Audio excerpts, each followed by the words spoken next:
Good morning, everyone. We're learning Mishna Bikurim, Perek Aleph, Chapter 1, Mishna Yud, Mishna 10.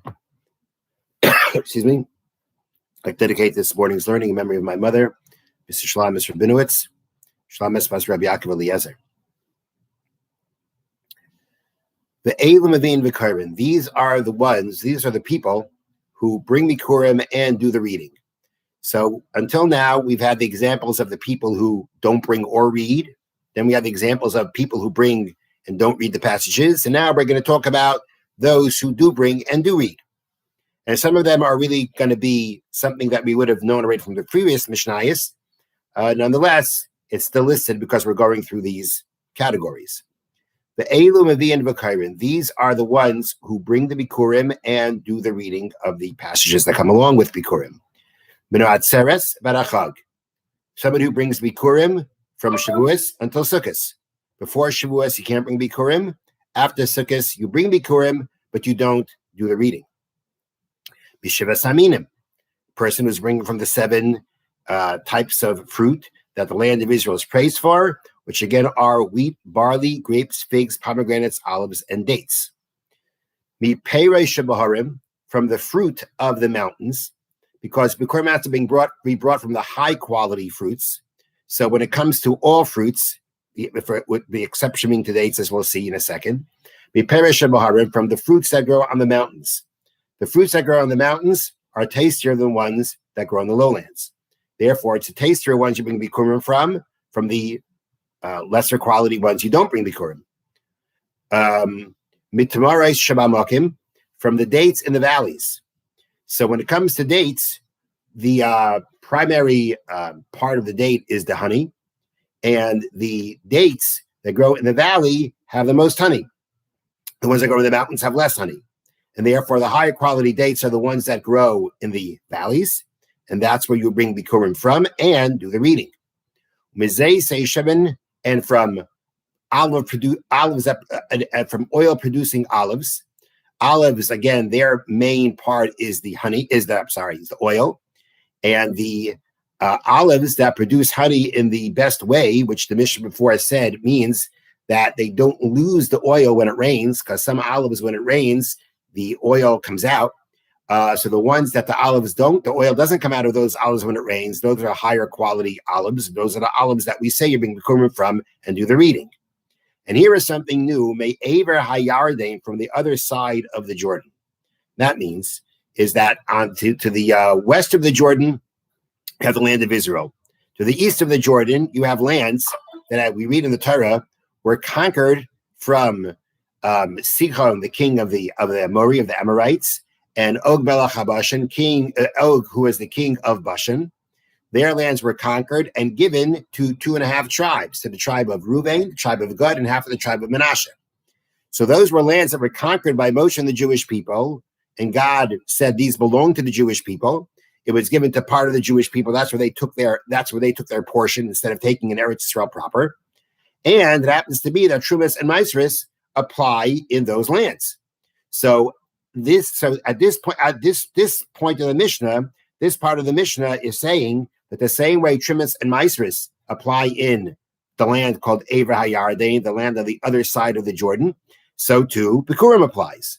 Rabbi Yossi Aglili says, Ein Mevi'im Bikurim me'Aver Hayardain. Bikurim are not brought at all from the other side of the Jordan River. She'ena Eretz Zavatz Chalav Udvash, because it is not a land flowing with milk and honey. The land of Eretz Yisrael, land of Israel, is called the land flowing with milk and honey. Milk and honey in this case means that there is plentiful milk from the goats of the land of Israel and the honey that flows from its dates and figs. That's what it means, flowing with milk and honey. Now, the land of Israel is described, the land flowing with milk and honey. And in the passages of Bikurim that we read, we refer to the land of Israel, to the land that's flowing with milk and honey. The way it reads is,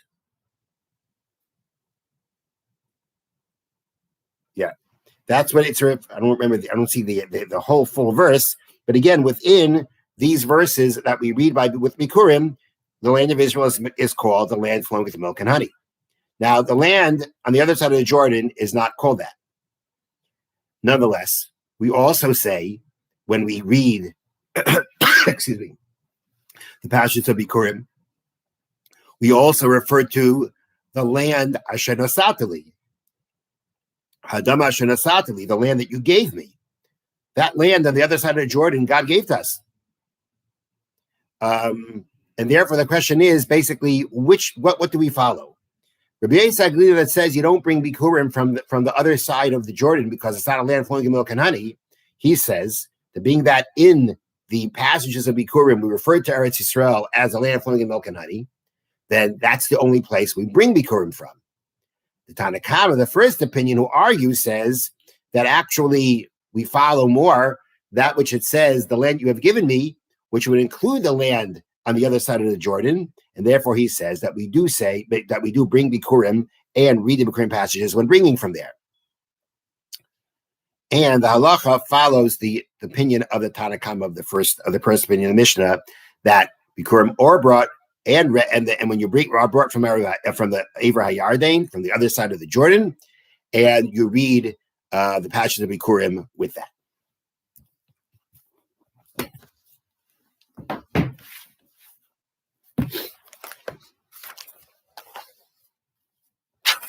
We continue with the laws of Rechilas from the Chavetz Chaim. We're now in Klal Test, chapter 9. We start Sif Aleph. We'll do Sif Aleph and Beis, paragraph 1 and 2. Now, in this chapter, the Chavetz Chaim is going to focus on the concept of when is it called, the whole idea that we say that you can speak Lashon Hara or Rechilas if there is a constructive purpose, if by what you tell to the person can use to protect himself. We mentioned it many times before, but now is where he's going to really put his focus on that. If you see that your friend wants to go into a partnership with someone, and you know that by partnering with this person is going to get damaged. Reuben wants to go into partnership with Shimon, and the way you see the situation, by doing so, Reuben is going to suffer. You need to let Reuben know about this in order to protect him, to save him from that mishap. There are 5 conditions that are necessary to be permitted to do so. The Elohei, these are they. This is Sif Beis, paragraph 2. Number 1, you're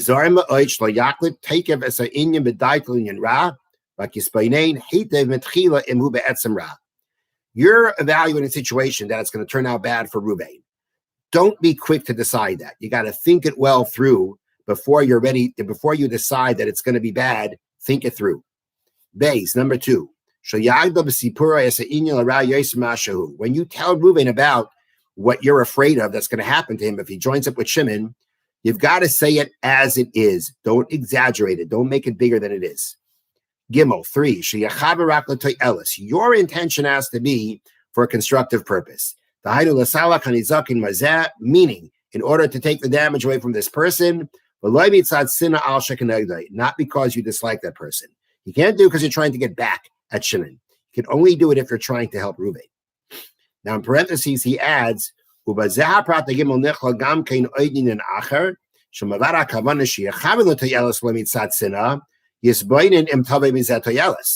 He says something very elementary, but again, the same way you have to intend, your intention should be for helping Reuven.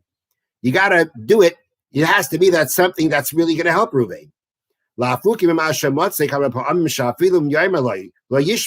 sorry. It's got to be that it's going to be, let me back up. It's got, not only do you have to intend, your intention has to be for Reuven's benefit, you have to think about, will there really be benefit from this by telling him? Many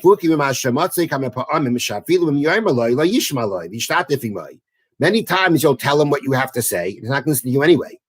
And if you know that to begin with, then there's no point. Now, more than this, there's no point. What happens is you're going to tell him, don't go into partnership with him. He's going to go anyway.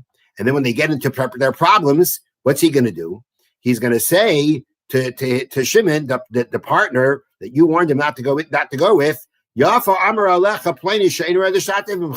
when so-and-so told me I shouldn't go into partnership with you, he was right. Or anything similar. From people that you know that will speak rechilas, if this one comes up, then you cannot tell this person anything. Because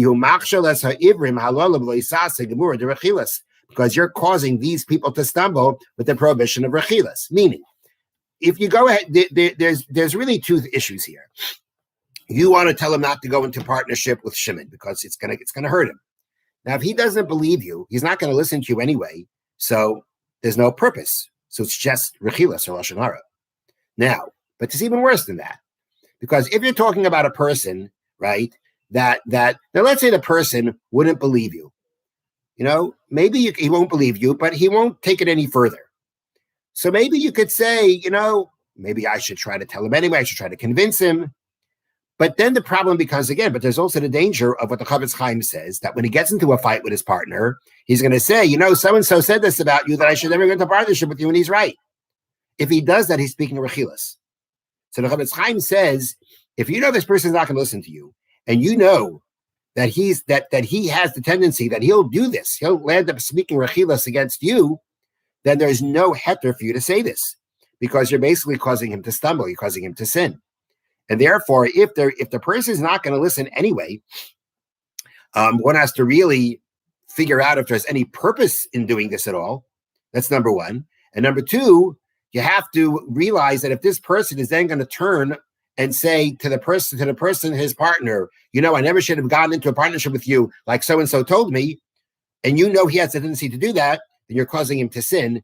You're putting him into a situation where he may speak rechilas, and that you're not allowed to do. Have a wonderful day and a wonderful Shabbos.